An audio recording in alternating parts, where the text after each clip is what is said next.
What's happening? Yeah, he's got it. Look, his Achilles is sore. Clearly, we couldn't go on in the second half, so he'll obviously, look, I'd say he'll miss some time, there's no doubt, and it's just a matter of managing it now. It's been, Paddy's always got a history of Achilles. He has done for probably 4 or 5 years, so it is what it is. We move on and we recover and rehab Paddy as best we possibly can, but not with a rush. We look after him. He's too valuable. So when you say miss some time, is there a ballpark figure? No, we don't. No, clearly, I don't have all the information right now, but he didn't play out the game, which that suggests to me I'm probably taking over the doctor's role here. I'm saying I think he's going to miss some time, but I don't know. Yeah. Okay. Overall, that must have been a pretty pleasing sort of an outcome. Yeah, it was. It was a good, strong start to the season where we're playing for our who were up and about and had a really strong pre-season themselves. So we knew the dangers that were in that. It was a really hot day out there for the players, obviously, and to get through with a 50-point win is pleasing.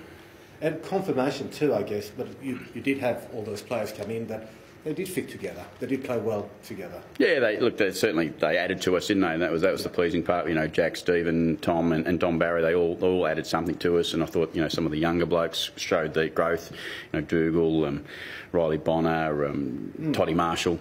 So that was the pleasing part. It wasn't just the more experienced players. I thought there was some growth in the others, and then you get some consistency out of a proven performance like we have. We've seen obviously small forward lines work with Richmond last year, but 3 talls with obviously Jack and Charlie and Todd worked really well for you guys today. Yeah, well, it can work.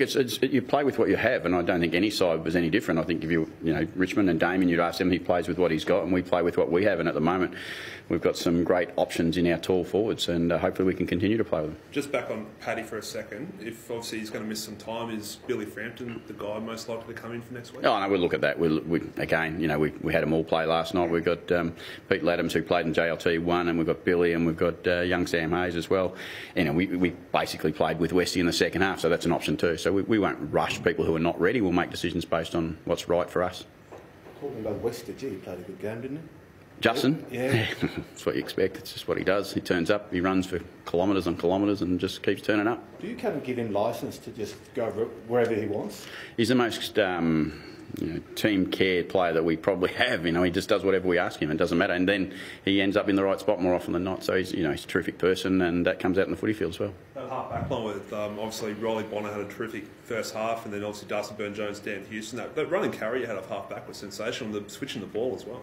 Yeah, it was challenging because Freo defenders pretty well, I thought, for large parts of the game. So our ability to use the style of play that we want and the system that we work with now is it's growing and it's continuing to grow. So it's round 1. We know we've got a lot to work on. How much pride do you take in seeing these young guys like Marshall and Bonner, these guys you blooded at the end of last year, Dougal Howard as well, who are now looking. Yeah, obviously it's only a short sort of. Yeah, it is. We were questioned at the end of last year. Young players playing. We got great recruiters who pick great young players, and our opportunity is to put them out there and let them play, and hopefully see them grow. And that's what we've done. And we've seen it again today. Yeah, and it's pleasing. I'm sure it's more pleasing for Jeff Parker and his team when they know that they're picking high quality players. Only concern maybe was they got a couple of cheap goals in a row, sort of second quarter towards the end. A lot of them out the back too. Why does that happen? Yeah, no, we were disappointed with that 4 or 5 minute patch because we were doing something slightly different at that stage, and it didn't quite work. So we take some ownership of that as coaches. The players were trying to do what we asked them to do, and it didn't quite work. Can you say what you were trying to do differently? No. I don't reckon many coaches would. Yeah. No, but we just didn't quite get it right. Our execution wasn't right. But what's the key thing to fixing up, not letting other teams getting goals out the back? What, sorry? What's the key to stopping other teams getting goals up? Oh, no, it's your work you do up the ground. It's putting enough pressure on the balls, the first and foremost. The best thing you can do, and stop it closer up the ground. We allow Freo to probably transfer the ball throughout the day a few too many times than we would like.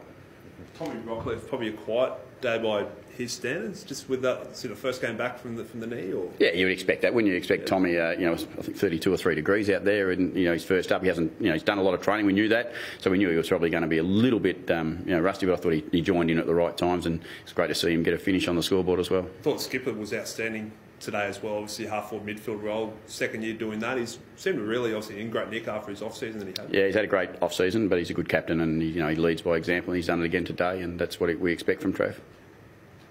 I'm good. Thanks, guys.